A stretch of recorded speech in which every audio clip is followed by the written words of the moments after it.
Crisis of Islamic Civilization by Ali A. Allawi. Chapter 6 Territory and Power.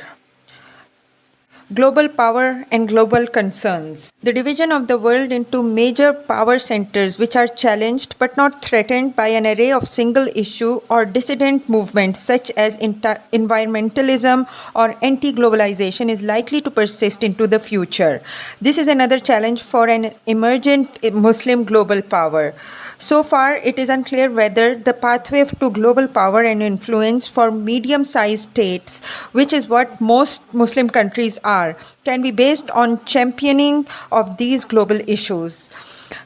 There have been attempts, for example, to establish a development bank for the South to bypass the Bretton Woods institutions such as the World Bank or International Monetary Fund, IMF. The latter, together with the World Trade Organization, are hopelessly subservient to the interests of the Western powers. These projects may not actually succeed. However, if their funding continues to be dependent on capricious leaders or on the global capital markets and the investment institutions which underpin them. The latter are integrated into a world financial system which has at its apex the finance ministries and central banks of major Western powers. The room to maneuver is small indeed. Similarly, the idea of Islamic banking, regarded as a self-contained system for financing of enterprises and individuals along Islamic lines, is, in spite of its promising beginning, has degraded into a subdivision of conventional financing. It is dependent on its survival on the goodwill of the international banks and global markets, and it cannot claim to form the basis for an alternative financing system. No Muslim state has followed the recent lead of Venezuela or Bolivia in a reprise of third world radicalism. The anti-globalization movement does not make much sense to large Muslim countries such as Indonesia, Egypt or Pakistan, which are trying to jump on to the globalization bandwagon as a doorway to a better economy lot for their citizens. Nor are medium-sized Muslim states likely to take the lead in the global environmental movement. Few of them are over-concerned about the climate change and the global warming, given that their electricity generation is dependent on dirty fuels such as coal or residual heavy oil. The effort to redefine the world in order to accommodate Islam is also problematic. At the political level, the world is divided according to the hierarchies of power and influence, at the top of which sit the US and the EU, and now China and Russia. It is also divided according to civilizational categories, which more or less group the world into core states which represent specific civilizations, with the exception of Islam. These two categories often overlap but also generate paradoxes. For example, the EU is a separate node of power to the US, but both are champions of Western civilization. The institutions attached to both categories of power do not recognize Islam as an autonomous category. For example, the UN system is based on strict adherence to the principle of national sovereignty, but it falls under the control of great state power in matters of significance. The West has a specific security institution for its own needs and purposes, NATO. The Bretton Woods institution, the World Bank and the IMF divide the world along geographical, not civilizational boundaries and are under the control of major financial powers, which for a very long time meant the US. EU institutions respond to a Eurocentric view of the world and relate to the policies of the major EU countries with regards to the rest of the world. Thus, the EU pulls the former successor states of the Soviet Union with a Muslim majority, the so-called stans, into its orbit, even though it stretches its geographical limits of Europe to absurd boundaries, the borders of China. The European Bank for Reconstruction and Development has pushed the limit of its definition of Europe to Tajikistan and Kyrgyzstan. A medium-sized Muslim country such as Turkey or Morocco is now faced with the prospect of joining a number of power groupings, none of which has a specifically Islamic makeup. The Euromed grouping of the countries or the associate memberships of the EU are examples. This tends to make the possibility of foregoing an Islamic power grouping so much more difficult. It would have to provide a credible alternative or enhancement or organizations such as NATO, the EU, the World Bank system, and so on. These have the benefit of decades of operational history behind them, institutional depth, organizational scope, and powerful political backing. There is, of course, another way in which Muslim states have strived for great power status, if only by association. Strategic alliances with the US have become the norm for a number of Arabic countries of the Middle East. Some, for instance, the Saudi-American alliance has been going on for decades. Others are more recent, but the common denominator for these alliances is an alliance on the protective security umbrella of the US. A thickest of the relationships in the military, security, and economy arenas follows, which makes it well nigh impossible for these countries even to contemplate an alternative to their strategic alliance with the US. These countries will never form the core of a concert of Islamic countries as long as their dependence on the US continues. In fact, Arab countries have taken a backseat in the recent efforts to draw Islamic countries together, leaving the initiative to non-Arab Muslim countries. Islamic financial bloc. Muslim countries might have forged a power bloc unique to themselves in the financial arena. One of the most advanced Muslim countries in terms of its integration into the global economy and of its own internal economic diversification and openness to foreign investment is Malaysia.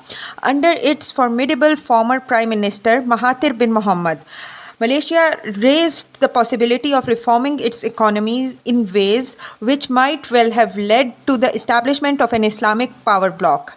Mahathir rejected the prescriptions of the international banking and financial community during the 1997 Asian crisis and adopted contrary policies to pull Malaysia out of its economic tailspin. The policies were notably effective. This emboldened him in his next dramatic move, which was a proposal to use a gold-based currency for intra-Islamic trade.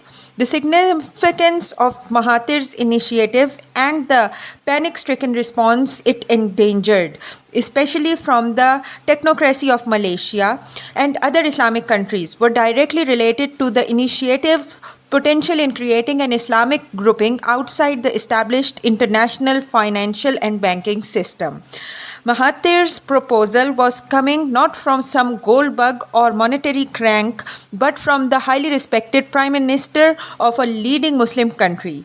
In a speech to a group of Islamic bankers in Kuala Lumpur in June of 2001, Mahathir set out the case for an Islamic trading bloc with its unique gold currency. Mahathir called for the establishment of bilateral payments arrangements for trade between Islamic countries and for the establishment of a common currency in gold to act as a medium for these payments. This would encourage trade between the Islamic countries and the development of a trading bloc between them. An Islamic economic community might evolve later on, but only after gold dinar would have become established. Not only trading blocs, but an entire financial community would revolve around it. Effectively, the use of Islamic gold dinar will create an Islamic trading bloc. Such a trading bloc will be a powerful voice in international trading regimes and in the shaping of the new financial architecture, Mahathir said. Mahathir's proposals were for a gradual and guarded introduction of the gold dinar and elements of an Islamic trading bloc so as to avoid any disruption to the existing system. He was particularly careful not to call for the replacement of the domestic currency of Malaysia or any other Muslim country with the gold dinar, but to limit its initial use only to inter-Islamic payment arrangements.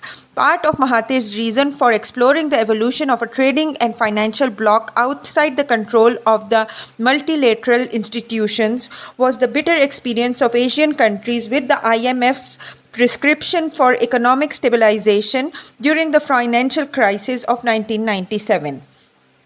The Mahathir proposals seemed very threatening to all those with a vested interest in the existing global financial and trading system.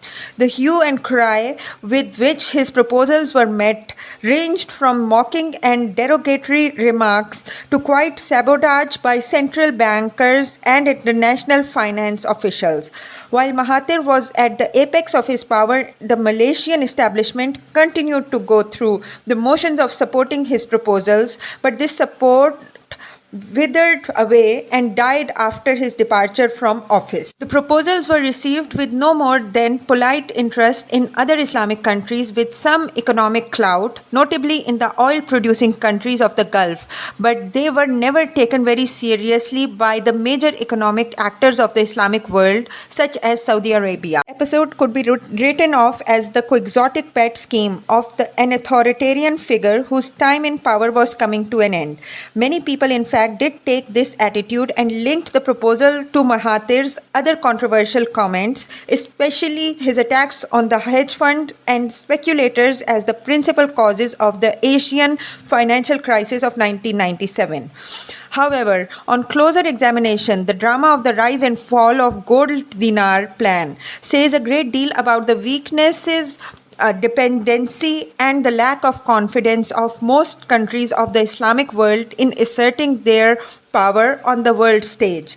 The first group which attacked the gold dinar idea was, of course, the technocracy of the Bretton Woods institutions and the Western central banks, which was wedded to the principle of the demonetization of gold and its removal from the international financial architecture. An entire body of similar experts in Islamic countries who had been trained in the modern economic and financial theory in Western academies, who had worked in multilateral institutions or international banks, was also solidly ranged against the gold dinar idea.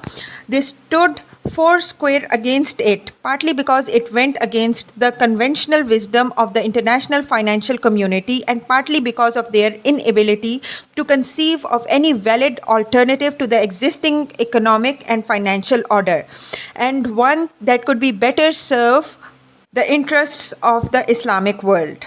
At another level, the timidity with which the Gulf countries engaged with Mahathir's proposal was such that they betrayed their underlying fear of the possible reprisal action from the Western powers for seriously backing and adopting the gold dinar.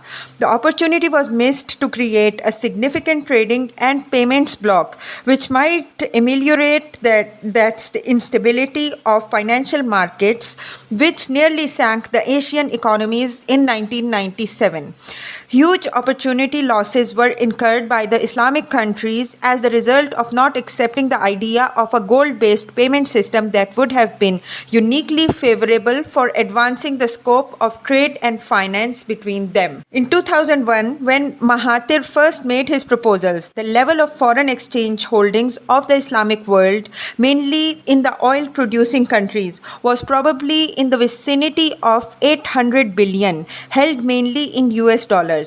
If even half of these had been switched to gold at that time over a 2-year period, the total value of these gold holdings in today's prices would have reached nearly 2 trillion. This windfall could have partly applied to alleviate the poverty and underdevelopment so obviously prevalent in the huge portion of the Muslim world. The gold dinar episode is only one of the many failed attempts of the Muslim states to build effective collective organizations with some power and relevance. The Islamic banking industry is another such example. It started as a social solidarity movement in rural Egypt with the foundings of the Ghamar Islamic Savings Bank in 1963. It was immediately successful, and within less than 4 years, it had over 250,000 depositors. The bank basically established that Muslims would flock to interest free banking and lending if these were made available. Within a few years, Islamic banks, most of which were by now being established on normal commercial lines, had spread throughout the Muslim world. Islamic banking started as a serious attempt to create financial mechanisms which genuinely sought to avoid dealing in interest based products. These could have provided the sinews for drawing together the economies of the Muslim countries. However, they turned into gigantic banks and financial institutions which are now integrally connected to the conventional banking world. Some pan Islamic initiatives have succeeded in their own narrow ambits.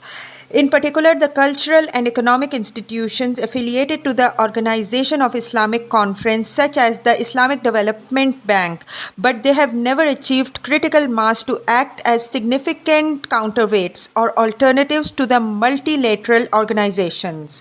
Neither a top down approach, such as state support for a common Islamic gold currency, nor the bottom up approach, such as the essentially private sector led Islamic banking industry, has metamorphosed into a global factor. The contrast stands out between these essentially Islamic initiatives and, say, the success of the euro as the common currency in most of the EU, or the remarkable growth of the Western private equity and the hedge funds as arbiters of international investment flows. Even now, when the so-called sovereign wealth funds of mainly the Gulf oil-producing countries are looming over ever larger in the calculations of global money and investment managers and regulators, the thrust has been to contain their influence within the existing global financial order. Their potential for being an anchor stone of a new Islamic investment system is deliberately curtailed. A new Islamic zone. The idea of pan-Islamic unity as the realistic final goal of Muslims' political action is as chimerical as a union of, say, the English-speaking world. While Muslims may have a common political culture and may share their other affinities, there has been no real political unity among them. Western civilization expresses itself on the international scene through a variety of overlapping organizations and institutions. These may be separate and distinct, but they all partake in the defense and support of their civilization whenever there are perceived threats to Western values or strategic interests. At one level, they may compete, as for example, when the US finds itself in competition with the EU for influence and control over resources. At another level, there are existential issues which demand a common position. As the French newspaper Le Monde headlined after the 9/11 attacks, Nous sommes tous Américains. We are all Americans. The we did not refer as much to the world as to the West in particular. Solidarity with the US rightly trumped all other considerations. In many ways, Islamic civilization too has to be seen in these decentralized terms. Individual Muslim countries have grouped themselves in associations, geographic, economic, environmental, national, or cultural. But unlike the West, they have not kept a close eye on the welfare of Islamic civilization as a whole. Few honorable exceptions, mainly from non-Arab Muslim countries. They have shirked from defending Islam's ultimate values whenever these were seen to be under threat. Islam today lacks both core states and an effective group of Muslim states to action in unison on global issues. So far, non-state global forces such as transnational corporations or financial and commodity markets have not generated structures where their power can be separately manifested. When they are obliged to interact with governments and states, they have to seek support from former state actors and connect with such states' own power networks. No oil company, for example, no matter how powerful financially, can achieve its global objectives without some form of association with or support from a government. These companies do influence the nature and leadership of the governments, but they still have to respond to governments and states and work within their laws and regulations. Market forces, no matter how powerful, also do not operate in a vacuum. The framework of regulations and controls, which are increasingly superimposed on supposedly free markets, lends itself to guidance and manipulation by powerful states. The surveillance of the US Treasury on money flows around the world to intercept terrorist financing or to track sanctioned countries is just one example of the powerful hold that state actors can have on free markets. By denying or restricting access to the huge American market, the US can compel international banks to comply with US ground rules for the monitoring of international funds.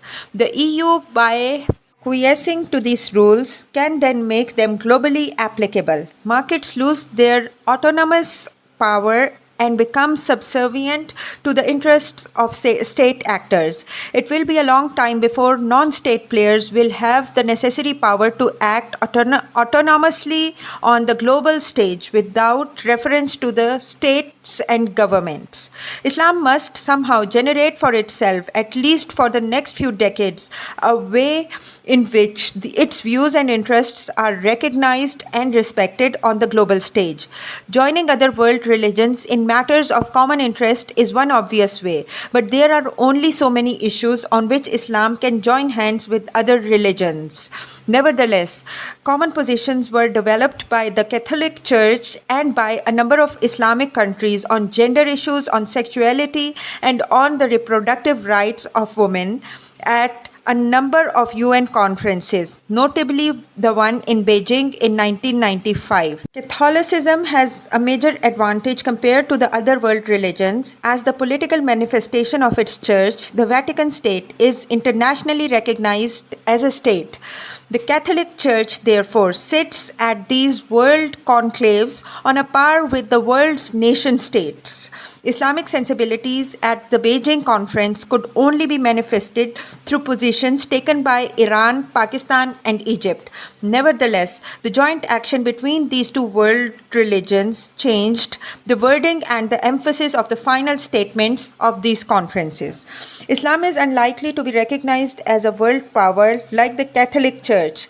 The Church achieved its status or was reduced to it on another reading through the particular historical relationships between it and the European powers, especially Italy. No Islamic religious structure can ever evolve into a state in the same manner as the Catholic Church's Vatican State, that is, as an international universal institution hierarchically managed and endowed with a territorial seat of power. This will come about if and only if one or more of the Islamic states become the undisputed representatives of a part of Islam. If a core state representing Islam is unlikely to come about, then another form of global power status must be pursued. The celebrated medieval Muslim traveler Ibn Battuta could travel from his native Tangiers to the far reaches of Asia and experience a civilization which was held together by a common set of values and institutions. The vast land mass over which he roamed was peopled by different races speaking different languages and was governed by different rulers. But he could act as a judge in the far-away Maldives when he was called upon because of his familiarity and expertise in law, which held sway over all of Islamdom's vast territory. The reality of the borderless world may create an implorable future for the world of Islam, but if its civilization influence is to persist, then the implication is that Muslims' allegiances and identities may still be affected by this ideal. The realization of this ideal in a constructive and peaceful way is possible only if the nations and groups over which an Islamic loyalty continues to prevail reconstruct their societies to reflect this ideal better. They must avoid both a facile Islamization process built on a narrow and bigoted definition of the Sharia and frequently coerced by the force and intimidation, and the dilution of Islam's essence through periodic bouts of reformation, modernization, and secularization.